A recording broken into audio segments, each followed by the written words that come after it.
Біліміңді таразылап көре біл. Құрметті оқушылар, сендер білімге ұмтылғансыңдар. Біз мектептің биікке тұтар сыныбысыңдар ғой, Айгерім апайдан бастап. Сондықтан сен осы сыныпты мен таңдадым. Сіздермен осы тапқыр болсам таласы жоқ деген тақырыптағы сайыс сабақтар көрсетіп тұрғаныма өте қуаныштымын. Қазір сіздердің көңіл күйлеріңізді білгім келеді. Мына жерге экранға назар салайық. Проекторден көрінеді. Бүгін қай қаланың тұрғынысыз? Бұл жерде көрініп тұр ма? Иә. Бүгінгі көңіл күйіміз қайсы қаланың ауа райына сәйкес келіп тұр? Астана. Көңіл күйіміз жақсы ма? Иә. Павлодарда, Қостанайда тұратындар жоқ па? Жоқ. Шымкент. Астана. Жарайды, жоқ, бұл жерде қалада тұру емес, бұл жердің маңыздылығы ауа райының көңілге қонымдылығында, иә? Жарайды, барлықтарымыз көңілді екенбіз, иә? Олай болса сабағымызды бастаймыз. Алдық па? Бір аламыз.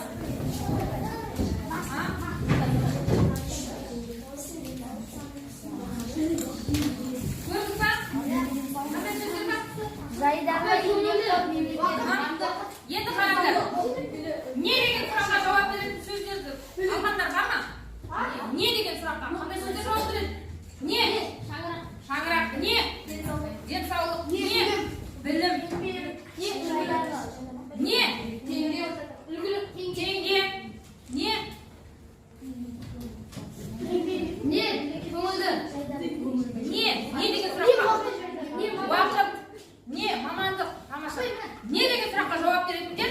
Бұл қай сөз табының сұрағы? Қазақ тілінде. Мына жаққа отырамыз. Не деген сұраққа жауап беретін сөзді алған оқушылар? Мына жаққа отырамыз. Эрудиттер тобы. Тез.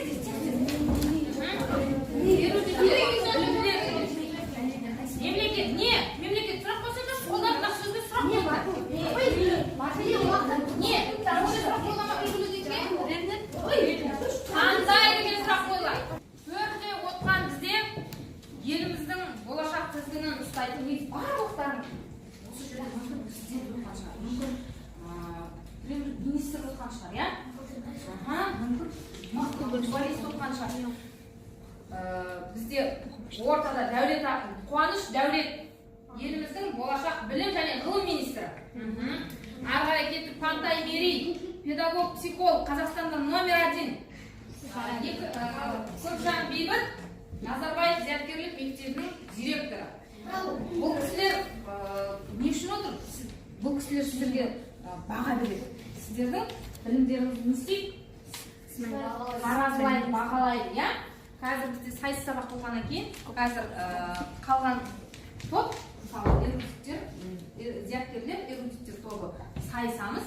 Біздің сайысымыз 4 турдан тұрады. Мақал сөздің мәйегі, диаграмма шешу, түсіндірем, сабақ барысында түсіндірем. Үздік жауап, 4-ші ойлай білу де өнер деп аталады. Енді сіздердің әр берген дұрыс жауаптарыңызға 1 балдан бағалап отырады. Я? Түсінікті ма? Кеттік. Білімділер деген сөз. Интеллект жоғары деген сөз. Зияткерлер деген. Білімге ұмтылғандар деп сендер жаңа айттым ғой, сабақтың басында сендер осы сыныпты таңдадыңдар, иә?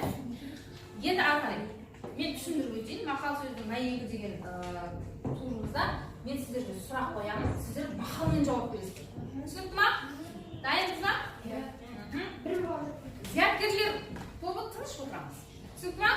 Айтып қойса, ол саналмайды. Бірінші, мыңды қалай жығуға болады?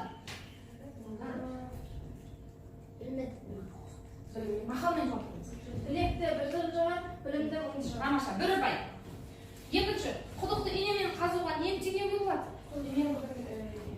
Білім инемен құдық қазғандай. Үшінші, кімнің тынысы бар? Ағасы бар. Інісі бар. Қолсылардың тынысы бар, ағасы бар. Тамаша. Дұрыс жауап беріп жатыр. 4-ші, қамыс нені, намыс кімді өлтіреді? Намыс жігітті өлтіреді, қамыс қояды өлтіреді. Дұрыс. Ары қарай 5-ші, жер мен елді көгертетін не деп ойлайсыңдар? Жер мен елді көгертетін не?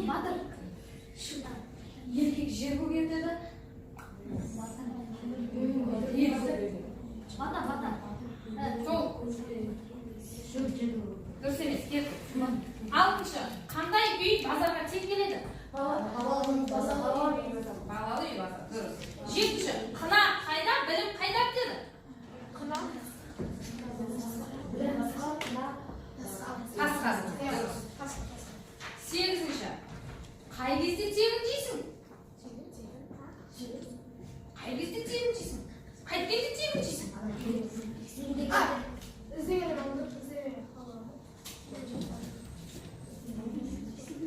тегін жейсің? Келеді, бірақ ексен егін, тегін. Дұрыс жауапқа қалайым, иә? Тоғызыншы. Жыланды іннен қалай шығаруға болады? Даусымды шығарып айтамын. Оныншы. Отанның бастау алатын жері. Қайда? Дұрыс. Мына жаққа келді. Зияткерлер тобына бірінші сұрақ зейін қоямыз. Ұстаздан озатын жан бар ма? Ұстаздан шақырдым. Тамаша. Екінші. Қандай адамның күні жарық? Бірінің күні жарық. Білемсің, Күні кәрі. дұрыс. Үшінші. Күлдіріп жылатып айтатын кімдер?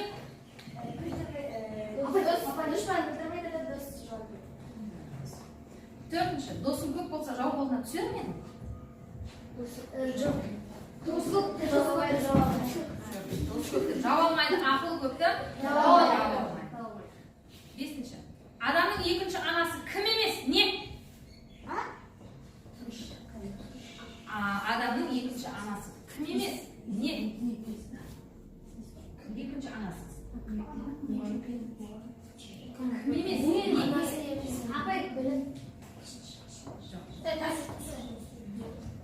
Жауап жоқ. Ары қарай кет. Алтыншы. Не істегенді бөрі жейді? Бөлінгенді бөрі жейді. Дұрыс. Жетінші. Жүктің жеңілі болады ма? Жүктің жеңілі болады ма?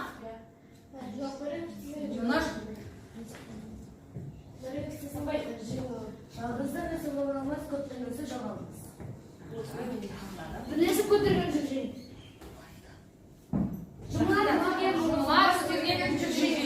Дұрыс жауапқа қалай.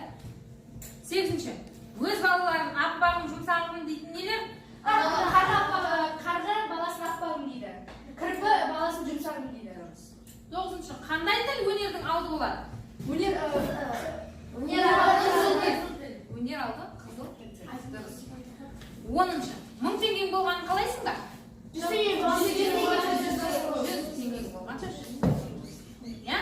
Кеттік. Ары қарай. Бір балдан кетіп отырамыз. Екінші сайысымыз анаграмма шешу деп аталады. Анаграмма. Қазір түсіндірем. Мынау сіздерге жақындап келді. Не болады? Мынау сіздерге. Шатасқан әріптерді жеңдеу жазамыз.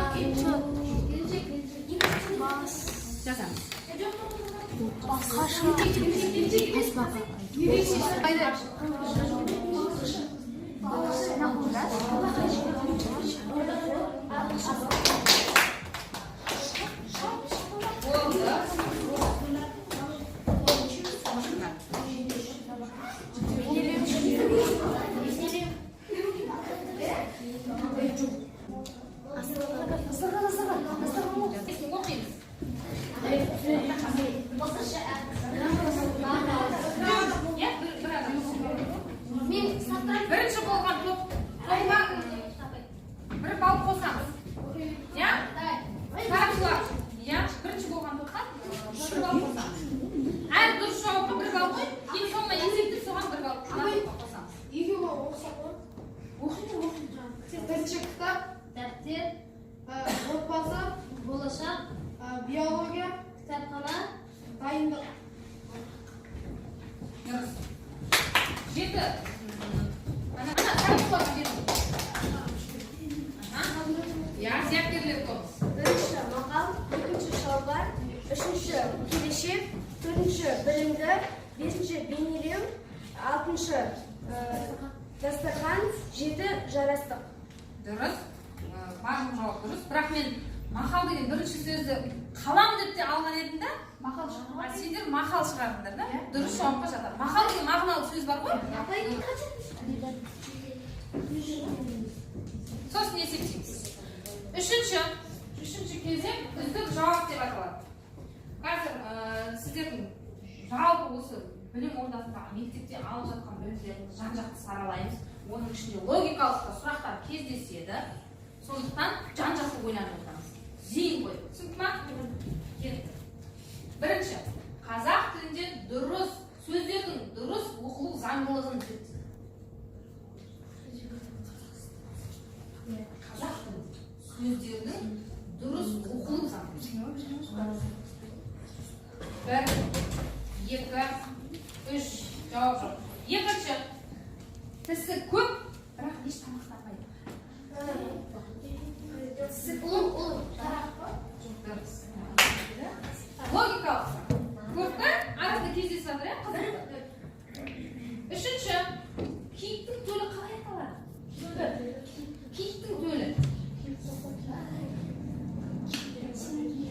1, 2, 3 жауап жоқ. Бар ма жауап? Құралай деп аталады. Мына жаққа бір бал.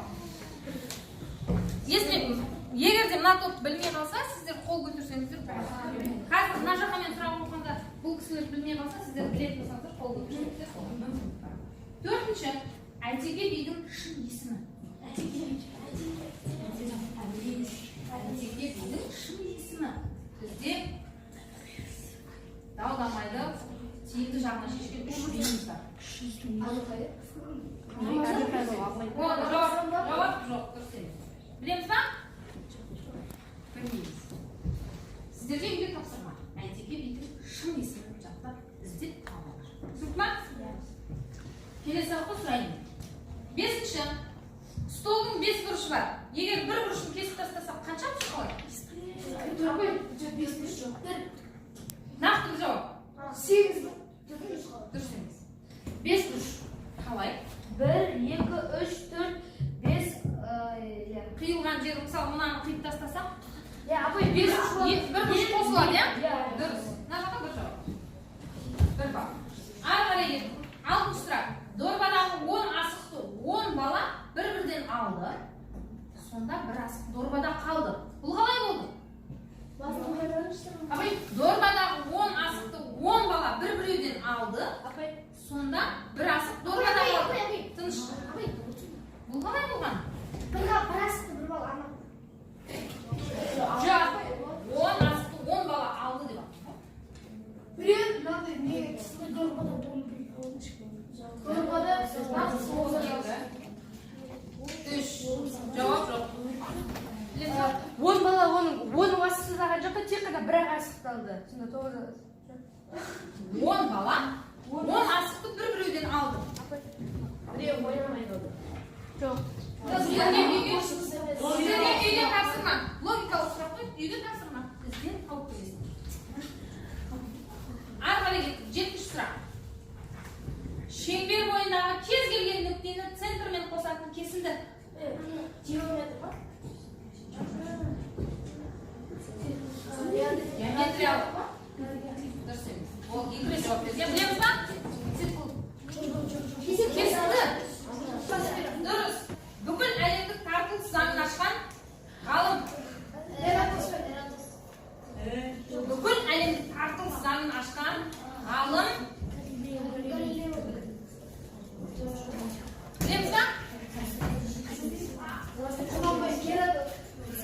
Үйге тапсырма. Білмейміз.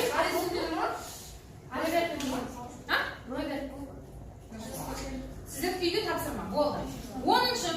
640 санын 5-ке бөлуге болады ма? 640 санын 5-ке бөлуге болады ма? Санын айтамын ба?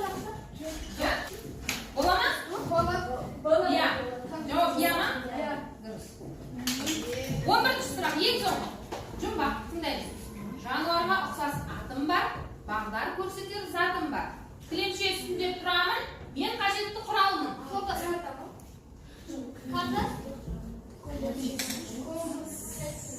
Иә, екілен жауап бар, иә?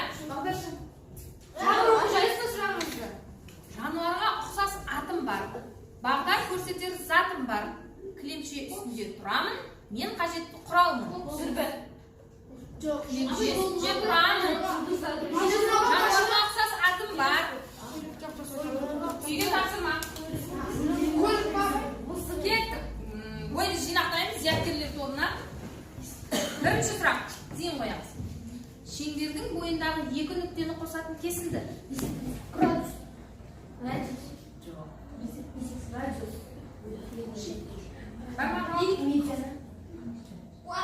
Үйге тапсырма. Үйге тапсырма. Сіздер. Түсініп ма? Шеңбердің бойындағы екі нүктені қосатын кесінді. Нүкте. Деп айтады, нүкте оқып келеміз. Келесі сұрақ. Бәрі дүние. Екінші, аққудың баласы қалай аталады? Аққудың баласы қалай аталады? Жауап кетті. Үш жауап бар ма? Екі жауап. Бар ма? Жоқ. Аққудың сіздерге үйден тапсырма. Үшінші, алгоритм сөзі қай ғалымның атымен шыққан? Алгоритм қай ғалыммен қатысты?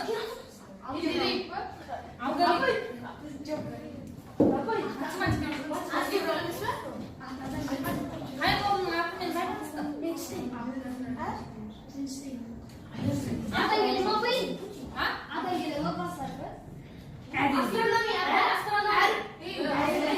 Үйге тапсырма. Түсініп ма? Төртінші кеттік. Зияткерлер тобы. Шоқан Уәлихановтың шын есімі?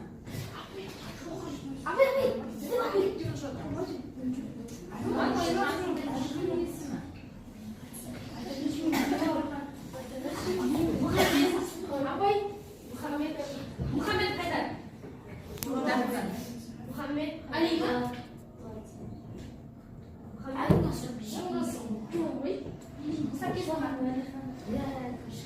Жауап жоқ. Білеміз ба?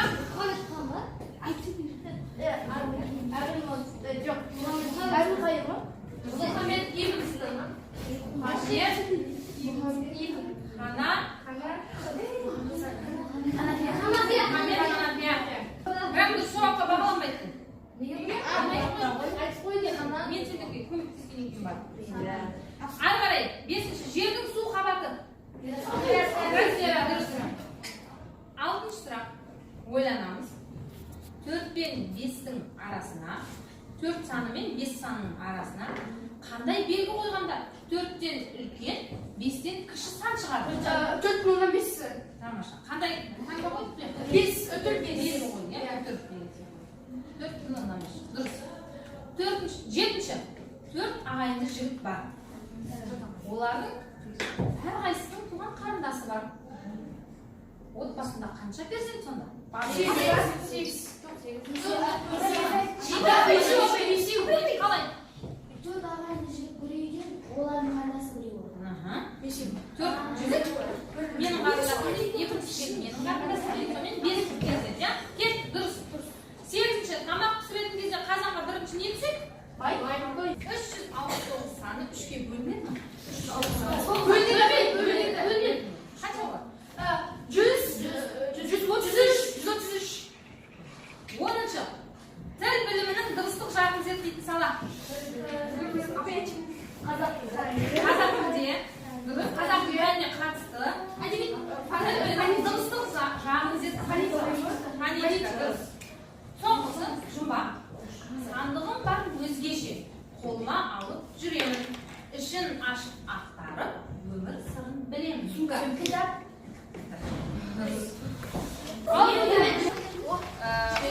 Қазір айтам мен.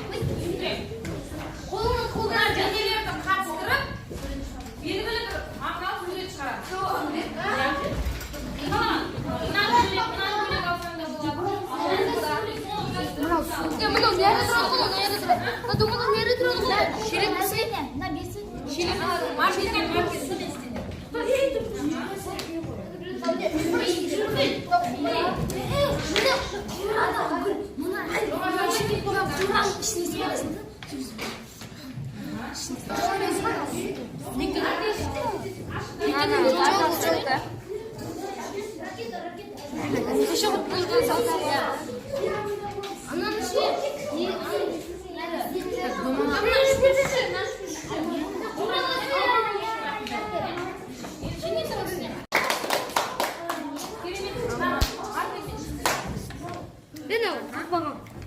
жоғары жағына топтың атын жазамыз.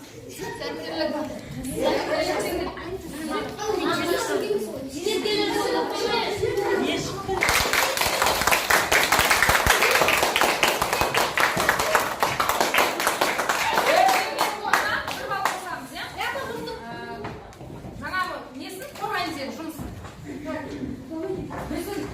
Біздің бірінші новымыз бұл алма болды.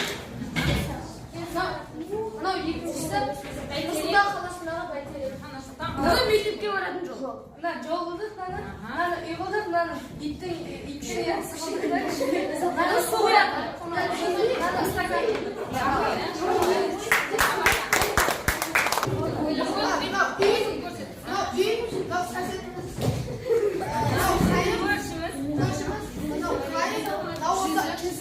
Одан кейін мынау көл, очки, квантин. Гүл салынған құмыра, иә, тамаша.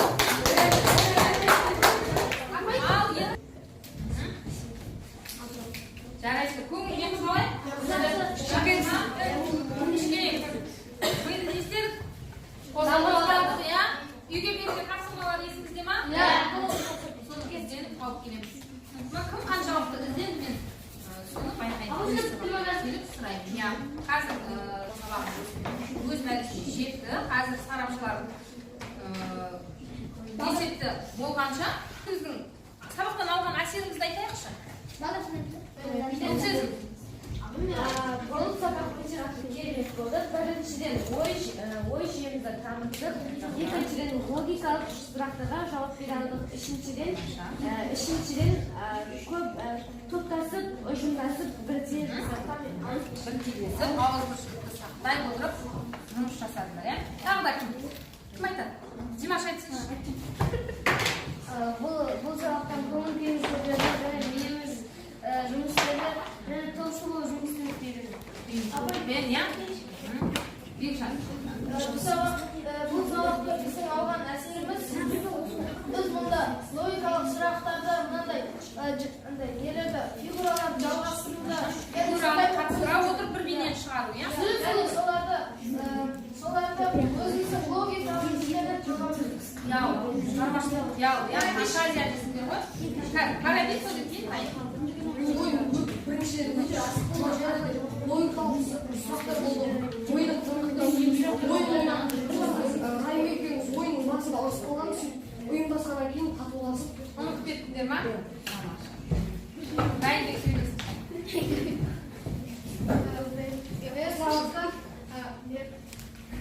Қандай әсер алдың? Фигуралар құрастырып салынды, миыңызды тынықтырып саламыз. Және де артқа алып ішеміз. Тексеріп Сарапшыларымыз тексеріп отыр. сол жаңалық болды ма? Жарайсыңдар. Дайынсыз ба, сарапшылар? Бұл бірінші турда мақал сөздің мәйегінде зияткерлер тобы 9 жинап, эрудиттер 9 жинады. Бұл бірінші турда екі топта тең болып түсті. Ал екінші тур анаграмма шешуде зияткерлер тобы 7, эрудиттер тобы 8 болды. Бұл жерде эрудиттер тобы 1 балл зияткерлер тобына қарағанда озып тұрды. Ал үшінші турда үздік жауап дегенде ол зияткерлер тобы 8, ал эрудиттер тобы 3 болды. Бұл жерде зияткерлер тобы эрудиттерге қарағанда жеңіп отырды. Кейін төртінші турда болайда білуде өнер дегенде ол зияткерлер тобы 8, ал эрудиттер тобы 7 болды. Демек ол жерде зияткерлер тобы 32, ал эрудиттер тобы 27 ұпай болды.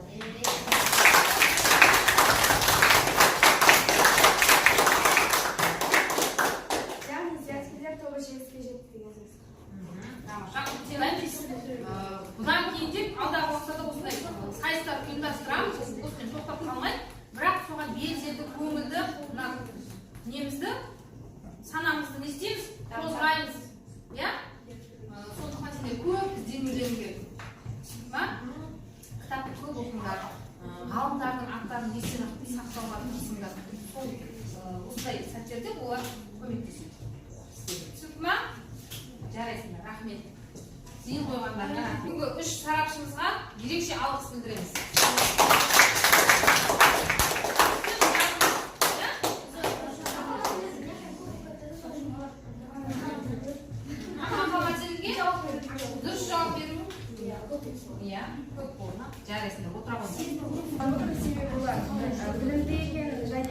тек барлық жауаптарға дұрыс жауап беріп отырды.